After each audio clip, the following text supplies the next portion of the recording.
Alors, je voudrais d'abord remercier les présentateurs qui ont tenu les ateliers de tout à l'heure. Donc, Alex, Judith, Moses, Yuri and Tom, thank you very much for the workshops.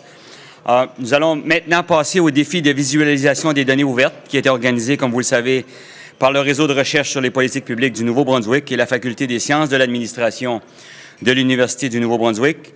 Ce défi a été un plus grands succès de la conférence Govmaker de l'année passée, car il montre les gouvernements ouverts à l'œuvre. Nous avons été donc très impressionnés par les solutions innovantes qui ont été proposées l'année dernière à des problèmes concrets à l'aide de données de sources gouvernementales.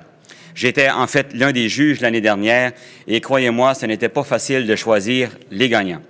Cette année, je peux profiter encore une fois du défi car je n'ai rien à faire pour le choix. And now for the session that we have been urging you to vote for the Open Data Visualization Challenge. Here I will hand off to Ed Miggingley of Tech Impact. Ed? Thank you, Cyril. Thanks, Cyril. Look, I'm really pleased to be here this year. This is the second year we've run the data challenge here at Govmaker. Last year, we started with the Data Viz Challenge up at the university with the partnership between the UNB faculty of the Masters in Business Administration with Dr. Martin Wheelermaker. And it's funny how that story came about, and I'll tell you about it here in a second. But look, really happy to be back again here for the challenge that is hosted by the New Brunswick Social Policy Research Network, NB-SPRN, and the University of New Brunswick's Faculty of Business Administration. And this was one of the best things about Govmaker that we had last year, so everybody decided we need to bring this back. This is really about, I don't know where Nick Scott might be, but when we did this last year during the spring, he said, wow, he said this was a real demonstration of open government in action.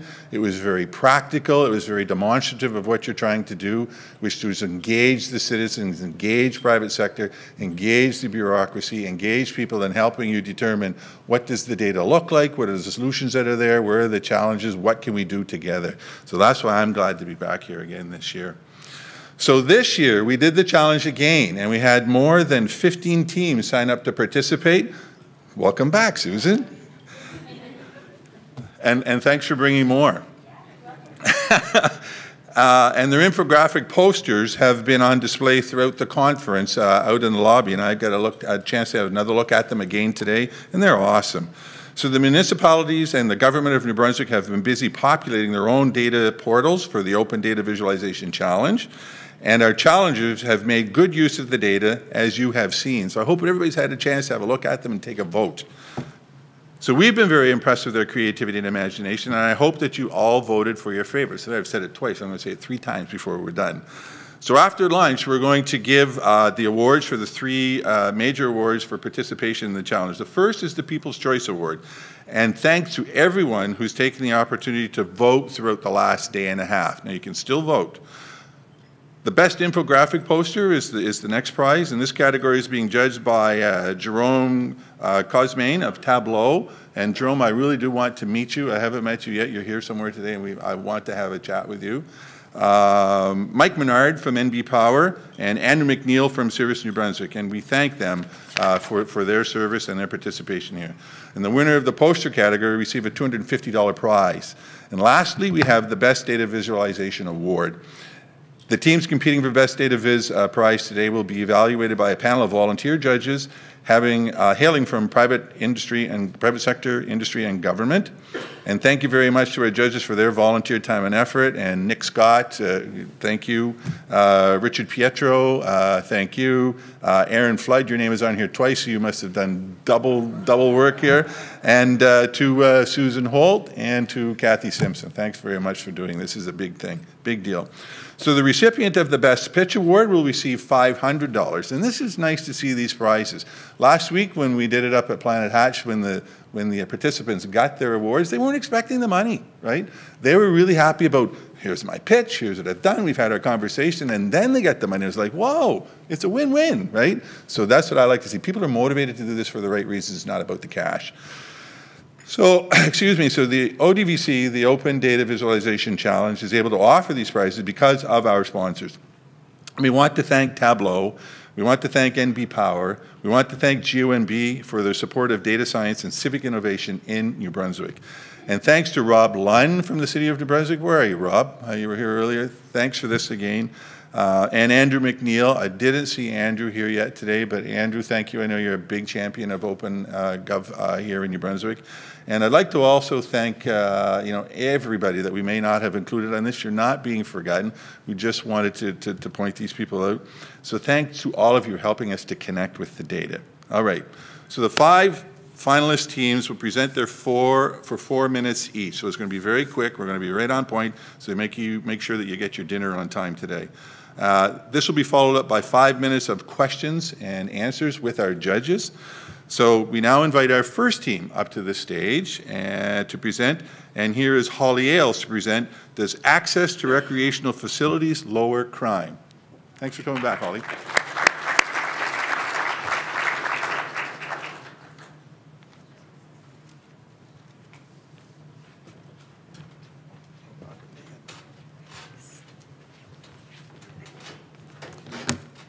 Hi everyone, my name is Holly Ailes and I'm a UNB BBA student. Today I'd like to ask the question, does access to recreational facilities lower crime? So to begin, I'd like to situate us. We are in Fredericton and the data is pulled from the Fredericton data sets. And we're looking at 2017 data. If you're from Fredericton, I encourage you to take note of which ward you're from. And I would just like to point out a couple wards of note. If you take a look at Ward 2, that is Brookside. Ward 4, Main Street, Ward 6, South Devon, and Ward 10, West Downtown. So let's take a look at what we have for recreational facilities in Fredericton. So to define recreational facilities, we're looking at tennis courts, arenas, basketball courts, baseball fields, pools and beaches, and gyms. And so if we take a look at Ward 2, Brookside, actually has 0 recreational facilities. Wards 10 and 12 also have a low number of recreational facilities. Ward 6, South Devon, rings in at the highest with 13 recreational facilities. And Main and Bishop, Wards 4 and 9, also have a pretty high number of rec facilities. Now if we take a look, just a quick snapshot of what the crime looks like in Fredericton. Most of the crime is pretty low-level stuff. So we're talking about theft under $5,000, breaking and entering into residences. We're not looking at as much arson, theft over $5,000, breaking and entering with a firearm. So let's take a look and see if we can answer our question. Does access to recreational facilities lower crime? Well, the highest crime is in the West Downtown area, Ward 10, and it does actually have a pretty low number of recreational facilities. However, Ward 2, Brookside, has a medium amount of crime and 0 recreational facilities. The highest amount of recreational facilities are found in Ward 6, which does have a pretty low crime rate. However, there's also a high number of rec facilities in Ward 4 with a medium crime rate. So from this, we're not actually able to come up with a particularly conclusive answer to the question that was asked. So how do we move forward? Well, more data. So because of the data that we were working with, I was unable to pull out anything too conclusive. In the research that I did prior to coming up with the topic, they mostly mentioned that it was young people, so young adults who were most likely to see the link between recreational facilities access and a lower amount of crime. So if we were able to, within privacy laws, get a hold of some more data with some demographics attached to it, we might be able to get a better picture of the access between the two in Fredericton. So all in all, I wasn't totally able to pull out an absolutely conclusive answer, but I think with some more data, we might be able to come up with a solid answer to answer our question. Thank you.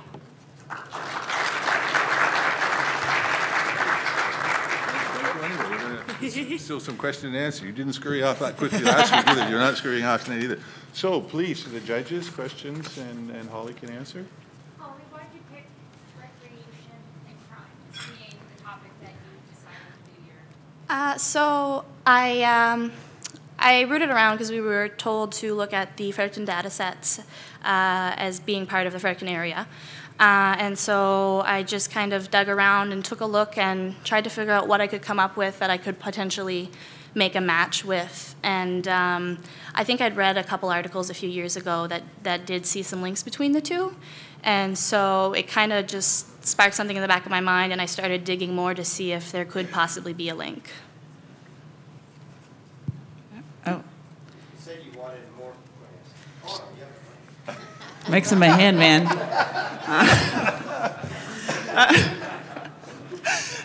So when you were looking at the crime rates and the location of facilities, did you consider or look to find data sets around the cost of accessing the recreational facilities as well as the accessibility, so transportation?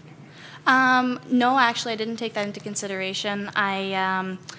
Working with the data that was available in the open data portal, I considered certain confounding factors like population, for example, is well divided by the ward.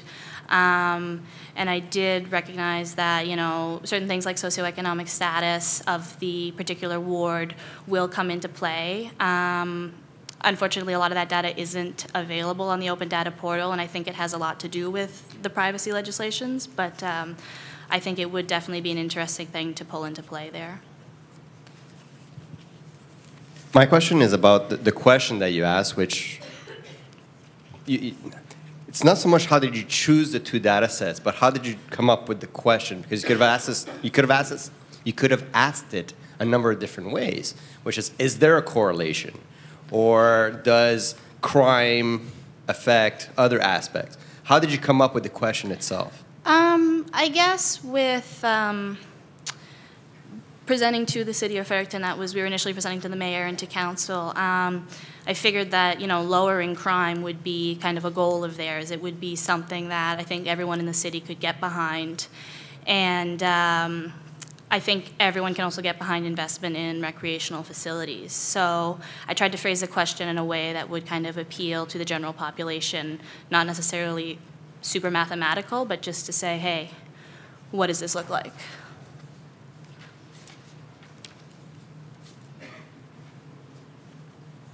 No more questions? Come on, we must have questions. We're good. All right, thank you very much, Holly. Yeah, you did well. So this is a bit of a family affair. For those of you that don't know, Holly's father, and you knew I was going to do this, Holly's father is James, and she said, Dad, you can't be in the audience when I'm doing my pitch. So James, it's okay, you can come in now, all right? Wherever you went to. Nicely done, Holly. All right, so now we have our second pitch by Rob Davidson, and his is titled, The Case of Open Contracting Standards in New Brunswick. Rob?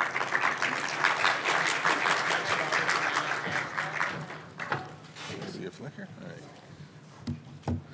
All right, so I did want to make the case for... Oh. Oh, you wanted to? Sure. Okay, great. Rob and I'll just have a chat up here. We'll be talking about the way you bump in. So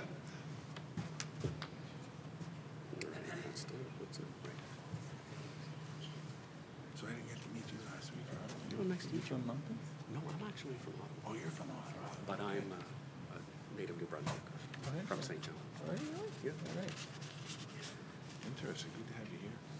Yeah. I'll tell you the challenge that they had live when we did this last year was phenomenal. Oh, Really, really was, right? I hear good things. Yeah. It was really, really good. It was really fun. Like this is, the audience is so big, so far removed, it's sterile, right? But when you did it for a smaller group, in a small facility. Yeah, at Hatch. So that's Yes, what it is. Okay, you're back on. We're good? Yeah. Okay, so to make the case for open contracting in New Brunswick really stemmed from when I first looked at this challenge, really to consider the fact that I wasn't able to really get data for New Brunswick on contracting, particularly tenders. There is some online stuff available, but what I decided to do was draw a comparison to the UK, which is considered a gold standard for particularly procurement type data. And really you can compare the two because the UK delivers some of the big services just like the province of New Brunswick does on health, on education. So it is a legitimate comparison, even though one's a big country and one's a province. So there are some advantages to why the UK is a good comparison. I started with looking at the online tender data for New Brunswick. It was essentially not available to be downloaded for analytics, and there wasn't really a good format for analyzing it. It was a lot of unstructured text associated to what the tenders were. Whereas when I went to look at the data for the UK, first off, you're able to sort and search for the types of data that you want to get. You can locate it down to a postal code area. You can also do size of contracts and also the types of industry that are available to you to bid on.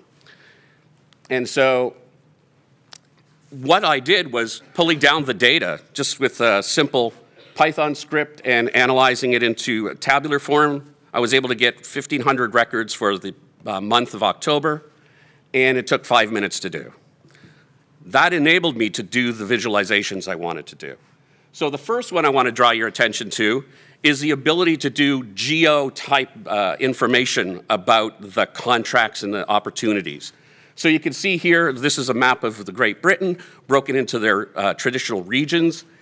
And you can see where the opportunity totals for October are. And interestingly, it's not necessarily in London, that there are actually regions that are getting funding for projects that are outside of what you would expect a lot of the capital type activity to be, so that you are able to map out where these opportunities are. The other thing the UK is doing is they've encoded in the data whether small to medium enterprises can actually do these tenders. Not whether they're allowed or not, but whether it's suitable for them to bid. So this gives them the ability for small to medium enterprises to look at those contracts that they know that they're going to be eligible to bid for. And like Tom Kearney talked about yesterday in his lightning talk, this enables that sort of agile procurement that a lot of governments are trying to engage. So having this information is step one. The other thing that you can start doing, and what you can see here is essentially the number of activities for a particular sector. And so here, the number one activity is in health and social services work. And not only do they provide information for small to medium enterprises, but they also provide bidding information that says this is important and eligible for volunteer and community groups to bid on as well. So in an era where it's very hard for these entities to get funding, the ability to bid on federally level contracts and provide those services can help them get over those hurdles. So moving forward, there's a commitment at the federal level, the national level in the UK, and New Brunswick has the opportunity to leapfrog a lot of the other provinces because no one else is really doing this yet in Canada, and to be able to be a beacon for what's good in procurement practices. And just sometimes the most compelling data stories that you can tell is about the ones you haven't had yet. Thank you.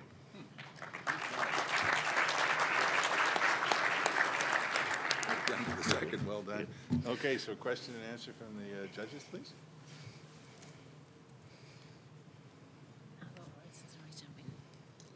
So when you came to the realization that the New Brunswick site isn't going to give you the kind of data that you could pull, what alternatives did you consider to create sort of a contrasting visualization that could capture the story that you just told in an image or two? It was, first off, the decision is that the UK is considered the gold standard in a lot of ways for open data. And in particular, procurement is kind of the canary in a coal mine for a lot of open data initiatives. If that's not doing well, then you're probably not doing the right things in open data, that there are some hurdles that your government has to get over, because people have been pushing for transparency and the opening up for economic reasons of procurement information forever. And so if that's not gaining momentum, then that's the problem. And so to pick those things that highlight small to medium enterprises and the economic benefits that they will be able to achieve from participating in procurement activities is why I picked that. Can you help me understand how the UK coded their data that way to demonstrate opportunities that were appropriate for small and medium? So for each of their what they call opportunities, they code it. There's a field that is encoded that says Yes or no? Is it suitable for small to medium enterprises? Yes or no? Is it suitable for community and volunteer groups to bid on? So that's actually coded so that when you do this analysis, you can see what are you eligible for quite quickly. I think it's a human decision at that point.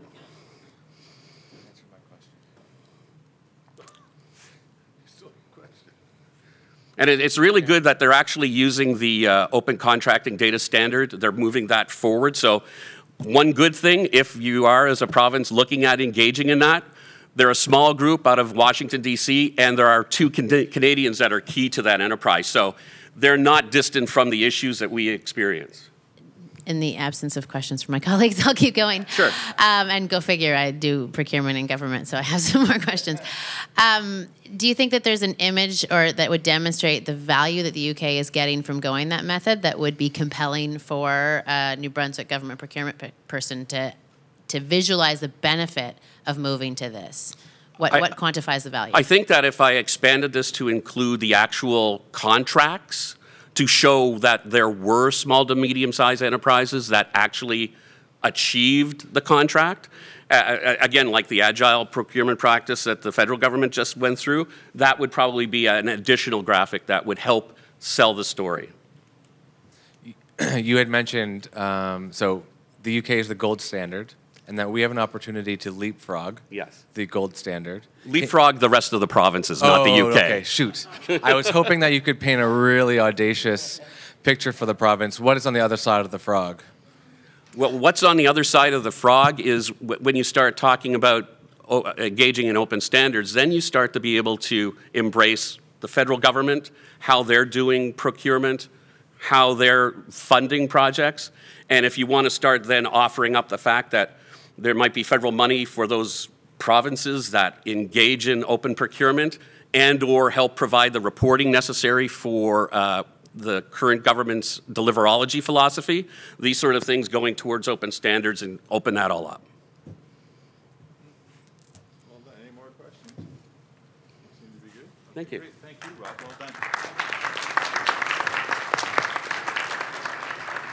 Okay, so we'll move, thank you, Rob. We'll move on to our third presentation, and that would be from Team ENG, did I get that right? With a pitch on moving fast with Express Bus.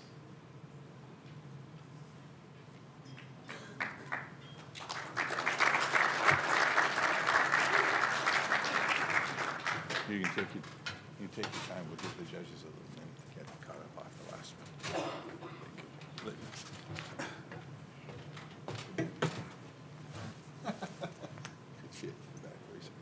So did you change the presentation any from last Wednesday? Yeah. Did you? Did you? Okay, you got it in under 4 minutes?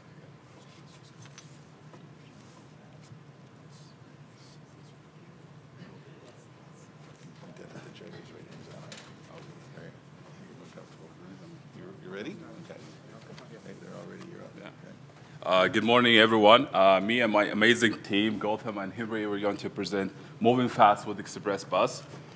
So basically, this is our beautiful transit system here in Fredericton, where it connects the south side to the north side. We had a very simple question in the university, Paul, like how do you typically travel to and from the campus? And the huge number of students, they say that they're driving their car. And a very less portion of that, they say that they take the bus, and that hit us really hard. Why students and all the populations of Fredericton here, they don't use the transit system. So taking one road that connects the south side to the north side, from Regent Mall to the Burley Avenue, we found that several points, we noticed several points that, as you can see clearly there's a condensed number of stops here and there. So, and then there's a huge downtime from a perspective of someone who just wants to go from south side to the north side. He wants to go as quickly as possible, but when he, however, and whenever he reached the downtown early time, he has to wait 15 after an hour, the bus moves, or 45 minutes after an hour, the bus moves. So he has to wait that downtime for him. So we thought that if we can eliminate that time in downtown and then the number of buses along the route, then we can save some time. And So we introduced the express bus, which is affordable and attractive means of transportation for the public of Fredericton. And then by reducing the number of the stops, as I said before, along the route from south side to the north side, and also we're introducing, or we're thinking about 2 pilot buses as a pilot project for this idea. And also we are thinking about those buses should run during the peak hours, the rush hours, in the morning and evening time, where the downtown is so congested and so many cars in downtown. People, they want to move fast, go home and go to work, right? So taking the analysis, we did that, as I told you, for the analysis in one route. As you can see that it takes you the journey from south side to the north side, it takes you roughly more than an hour. But using the express bus, the idea that we promised people will go from south side, Regent Mall to the Burleigh Avenue, that will take you maximum 30 minutes by, as I told you before, eliminating the number of the stops along the route, and also the downtown will be just a regular bus. The buses will not stop in downtown to wait. They're just going through downtown just like a regular bus. So doing the analysis for the time and the cost, as you can see clearly here, if you're taking a cab, like someone who, as I told you before, he wants to go from Regent Mall to the north side, if he takes the cab, that will cost him roughly about $16, and that will cost him roughly about 20 minutes. But if you take the express bus, that will only cost you like 2.75 cents, and then roughly around 30 minutes, which is really attractive means of transportation for a lot of people. This idea could attract more people. Also, for people who use the parking, as you can see, that the parking lots will cost more than using the regular buses. Our environmental, like, this is one, could be a small step, but a giant leap to save our environmental in Fredericton and New Brunswick in general. As you can see, that the bus roughly takes about 38 seats. If we can really attract people to use the buses, then we definitely could save this huge amount of pollution. Just roughly calculations, this can really save CO2 emissions in Fredericton, and hopefully that'll be like a step towards green in Fredericton. And hopefully that could save money, save time, and save the environmental in general. Thank you. You get better every time you do it. Okay. Questions from the judges? You had an interesting map that showed the current route with all the stops, and then your suggested route with fewer stops. Can you explain to me, and to us, I suppose, how you chose those stops that you kept and the ones that you removed? What was the reason for removing those particular stops and keeping the ones you had? First of all, this is a great question, and I would love to answer it. we had this burning question, like, how can we choose the route, like, to connect the south side to the north side? And we were thinking about the population of Fredericton and how they are distributed, like in the north side and south side, and how can we choose the best fit for those population to come and use that bus. We found that this is not really the right question that we should ask ourselves. We found that we shifted our thinking that people of Fredericton, they are united in one thing. They want to go to University UNB, and they want to go to downtown to work. So taking two most important points, that this bus goes through UNB, University area, St. Thomas, MBCC, and then it goes through downtown where people want to go and come from. Yeah. So those are our main points in considering this kind of routes. Sorry, maybe I asked the question incorrectly, and I do apologize. You gave us a great report, but I'm not sure I get my answer. For example, you have 195 Canada or something like that on the right-hand side. Why did that stop survive your suggestion and other ones did not? So basically, every bus route in the city of Fredericton has some strategic stops. If you look at the plan, So those are the stops we actually focused on. So we took out the other ones in between and say, okay, if we are actually going to use the major stop points for the city transit plan, let's see how fast the bus can go. And then again, what he was trying to say is, we noticed that the population is not actually, Fredericton is sparsely populated, so you cannot say this region has more population or more ridership than the others. So that's why we had to narrow it down to downtown, Regent Mall, where we have a lot of people using the buses from, and then the university, and then also at the other end at Pelly, Canada. Thank you. So were the major stop points indicated by the mass of people, like the ridership of those locations? Did you look into that? What dictated the major stop points, I guess, is what I'm asking, so that you could eliminate the rest? Yeah, we were just using the master plan. If you have the Fredericton, there's this map that I have in my room. That's what we actually used. So it shows you like the major stop points. So if I'm going to take a bus, I'll just look at, it doesn't show you all the routes. It just takes only these points. So those were the points we focused on. That if we are going to use these points as the major stop points, and then this is what we can achieve. And just to break down your assumption a little bit, the downtown and the university, did you consider in your research looking at, again, things like families accessing education and the location of those schools for the younger children, things like that? Did you take those things into consideration as well? Yeah, this is just one model we are looking at. There are several bus routes in the city of Fredericton, so we are saying if we can do this using this bus route for the 17S, we showed you earlier in the beginning all the bus routes that works for the city of Fredericton. If we can do this for 17S, we can equally do the same for others. Good on the questions? Okay, great, thank you. Thank you, folks. Well done again.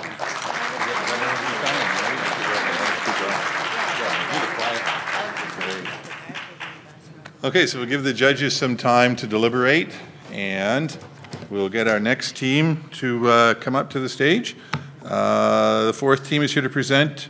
It's Team Avengers, and the title of their presentation is Taking a Bite Out of Crime.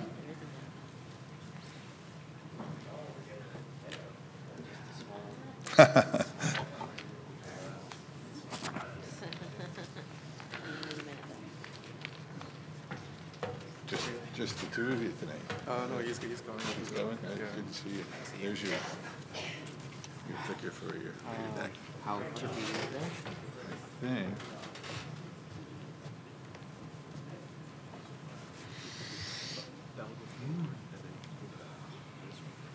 That one's just a laser. So the laser.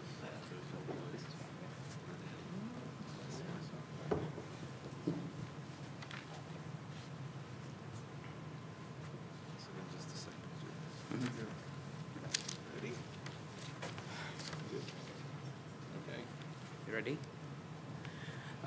Hello everyone, my name is Sunil Pathak and I'm an MBA student at the University of New Brunswick.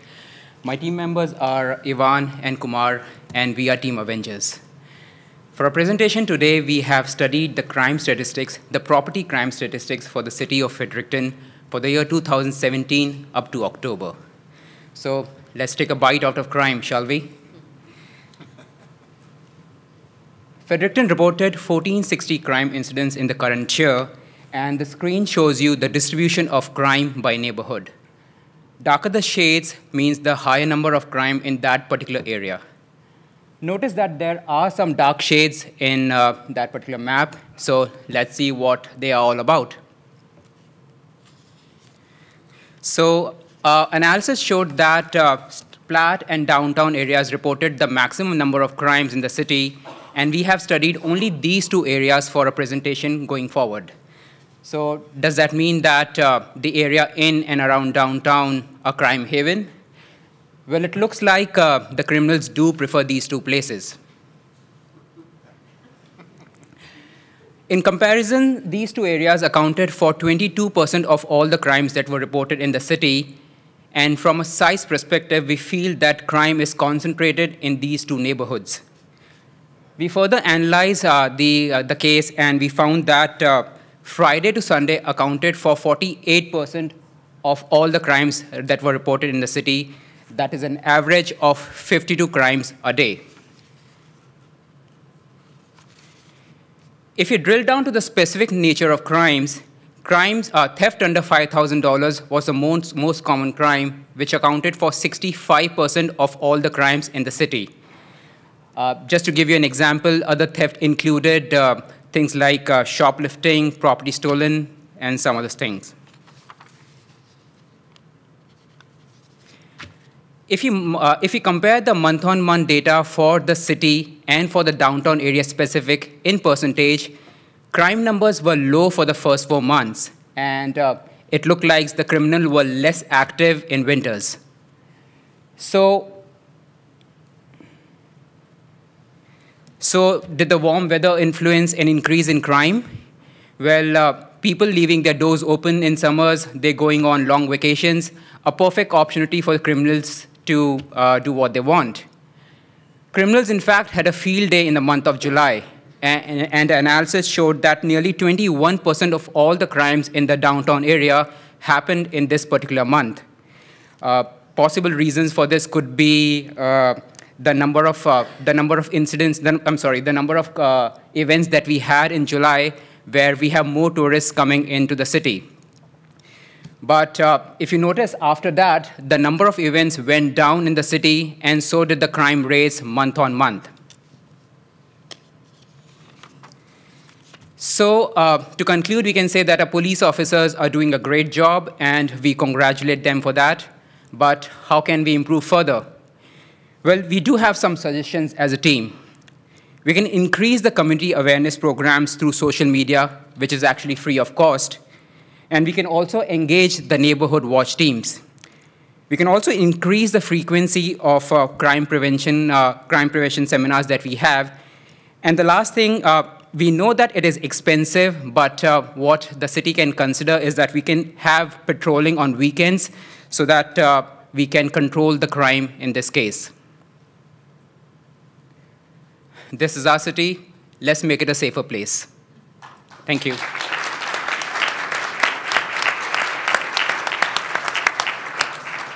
So I'm sure the judges have questions that you can answer. Nick, you're up and ready? Yeah.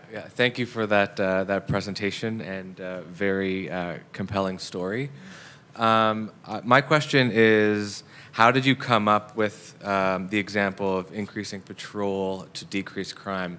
So were you using patrol data and correlating that with a decrease in criminal activity? How did you come up with those kinds of solutions? Yeah, so what we assumed in our case was that if the number of crimes that are happening and most common crimes that are happening are under $5,000, and a presence of police in that area would probably impact and that particular crime may not happen, and we may prevent crime in that way. So that was our basic assumption. In terms of data, no, we do not have precise data on that matter. Can you think of some data that might help you test that assumption? Coming back to the previous question, how did we come out with the patrolling? I just want to add a bit. On the last week when we did present it to the counselors, they have said to us that actually it was effective, but it was costly. That's why the government get rid of the patrols on the streets. And coming to your questions, all the data which is available, it's kind of confidential because it's police data. There is no certain things which we can get, like where exactly crimes happen, because it's confidential information. That's why. And we had only data for the 2017. Thanks. Yeah, I think my question follows the same line as Nick's. I appreciate that you've made some recommendations for the city to consider what to do, but now I'm wondering how many neighborhood watch teams exist in these places, and is that a relevant point of comparison? Or how many crime prevention seminars were held, and what impact do those have? And so following on Nick's question, what other data did you look for to try and eke out further results or further conclusions from your project? Yeah, we have looked at the data for the population of the city, but as we say, there is no possibility to correlate, to join this data together, because data for the police of the criminal accidents, it's quite confidential. We don't know the ages of the people, and time to time, the criminals are still outside. They're not caught by the police. That's why we the number of watch teams, it's around, it's 2, right, in the downtown area. Yeah, and all this data we took from the website, just on the search of the government portal. Yeah. And in terms of crime prevention seminars, so we went on the police website. It's on the city of Fredericton.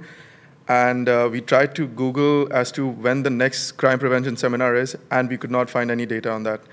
So what we are trying to say here is that we know that it's available, but I don't know when it is, and we should increase frequency for that. Question, good suggestion. Any more questions? We're good? Well done. Thanks again. Thank you.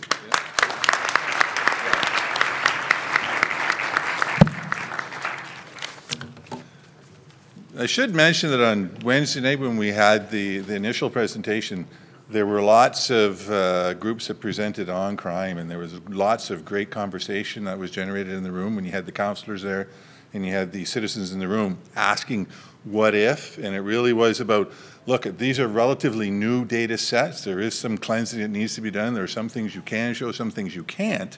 But I think, Rob, you would probably nod your head when the suggestion was made to everybody.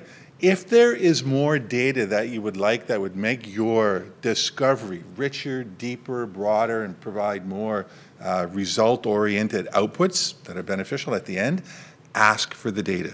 The worst that can happen is the data is either not there or you can't have it yet, but at least you're asking for it. So that was the kind of thing that I thought was really demonstrative on Wednesday evening. We did this last week. So again, it's about just ask for the data.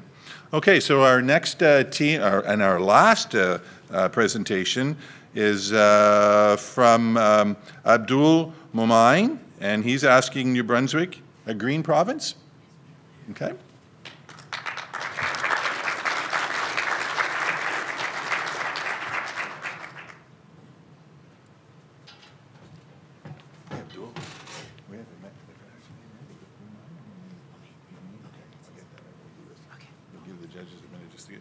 Are you ready?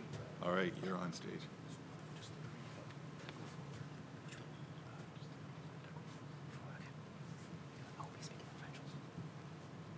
Boom, perfect, give it. Perfect.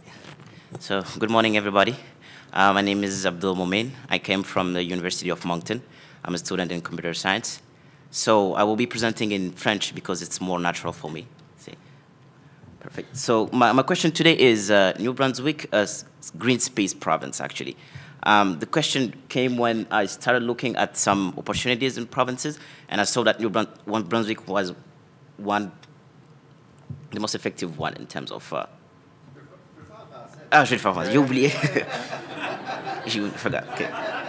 Donc, je regardais les opportunités pour les différentes provinces au Canada, puis je me suis rendu compte que le Nouveau-Brunswick est une des provinces qui a le plus de meilleures opportunités pour être une des provinces les plus vertes au Canada. Donc, comme vous le savez, le Nouveau-Brunswick a 1,5 km² en termes de cours d'eau, ce qui représente à peu près 5% de la superficie totale. Ajouté de ça, vous avez à peu près 63 000 km² qui représentent les forêts, c'est-à-dire les aires protégées, mais aussi des aires qui sont à l'abandon. Toutes ces terres composent principalement ce qu'on appelle la forêt acadienne.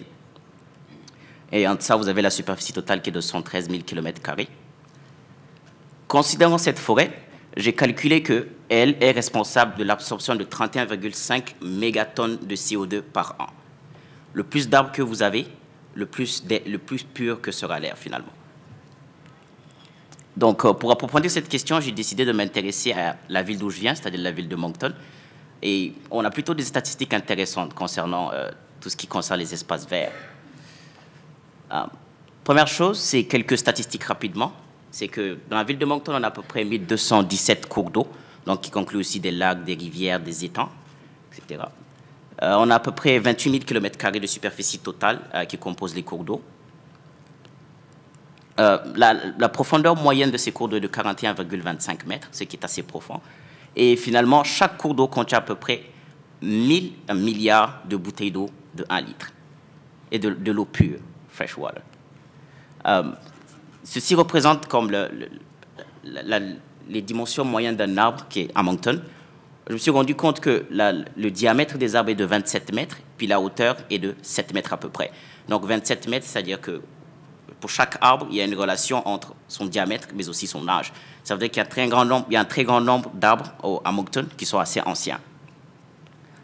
Je me suis intéressé aussi à la plantation, qui était disponible sur le site aussi de Moncton. En 2009, on avait à peu près 74 arbres qui ont été plantés. Et en 2014, on a 246 arbres qui ont été plantés. Donc 2009, on a 74, puis 2014, on a 246 arbres, ce qui représente un bond d'à peu près 300%. Attendez un instant. Oui, l'autre chose aussi intéressante, c'est que 50% de ces arbres-là sont plantés dans des boulevards, c'est-à-dire des endroits qui sont beaucoup fréquentés par des voitures. Donc, vous avez d'un côté l'émission de CO2 avec les voitures, puis de l'autre côté l'absorption de CO2 avec les arbres. Donc, ce qui assure un potentiel assez nul. D'accord. Ceci représente les 115 espèces à peu près d'arbres qui sont présentes à Moncton. On voit que le plus populaire, par exemple, c'est le Norway Maple, mais on a aussi le Red Maple, puis le Silver Maple. Une chose intéressante aussi, la rue la plus, si vous voulez, verte de Moncton, c'est la rue Assomption. Et finalement, qu'est-ce qu'on peut dire finalement? Donc, d'après toutes ces données-là, je me suis rendu compte que chaque Nouveau-Brunswickois a à peu près 8 hectares de forêt, 40 tonnes de CO2 qu'il permet d'absorber, et aussi 100 millions de litres d'eau qu'il peut utiliser. Donc, considérant toutes ces données-là, vous comprenez les espaces protégés, plus les aires, vous les multipliez, et ça nous donne le meilleur coefficient au Canada. C'est-à-dire que vous avez à peu près 85,54% du Nouveau-Brunswick qui est vert. Parfait. Est-ce que vous avez des questions pour moi?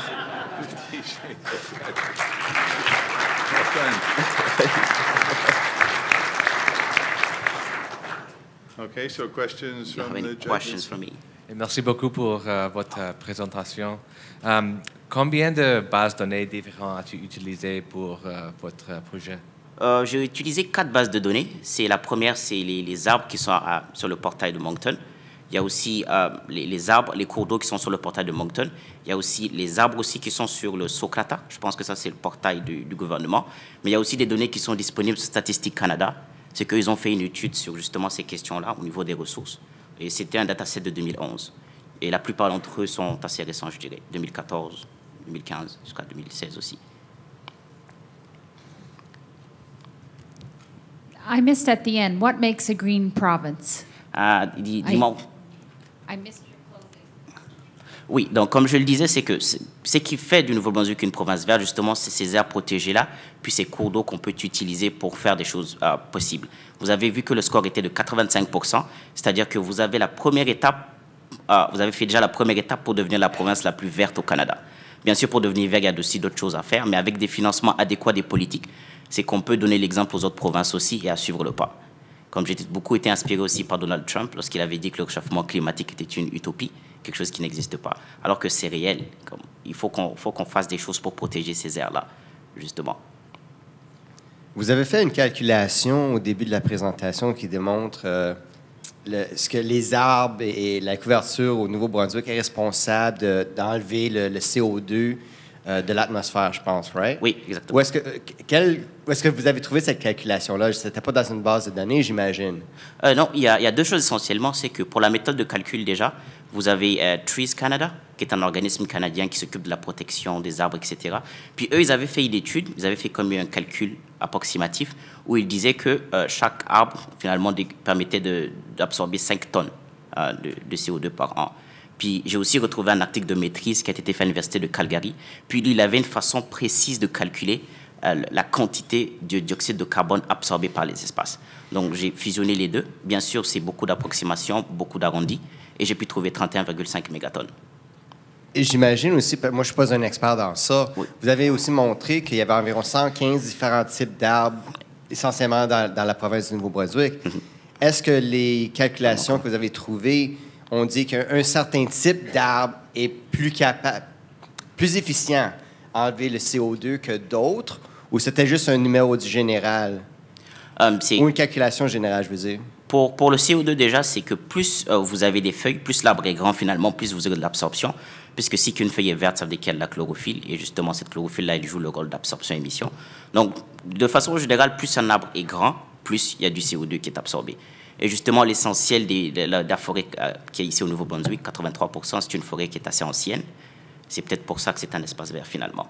C'est historique comme forêt.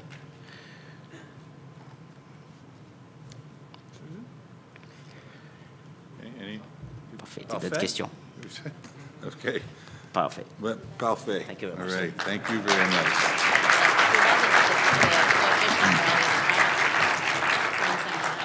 So I promised Abdul I would get his name right. It's not Momin, it's Mumin. And thank you very much, Abdul. And thanks for coming all the way from Moncton to give us that presentation today. One of the things that we'd like to encourage for next year is to get other of the cities and other of the communities in New Brunswick involved in coming and being part of this. But again, this is year number 2, right? So we're going to have 2 and 3 or more. And Cyril, you're going to bring more from Edmundston next year. We'll have people from all over the province, and we make this a much broader presentation. Okay, so great. So thanks for all of the presentations today. You know, the folks that we saw on Tuesday night, they were getting better, you know, and if we could do this 3 and 4 times, they get better every time. So thanks for coming and doing that. It was an amazing job. So now we'll have a slightly shorter, Lorna, you've told me this, a slightly shorter than usual lunch break, about 45 minutes. I think we're on time. And the lunch today is courtesy of our host, the New Brunswick Social Research Policy Network. Thank you, folks. And while our judging panel heads off to deliberate, we will have lunch. So that's all from me for now. We'll see you back here at 1 o'clock sharp for the announcement of the winners. So thank you, everybody.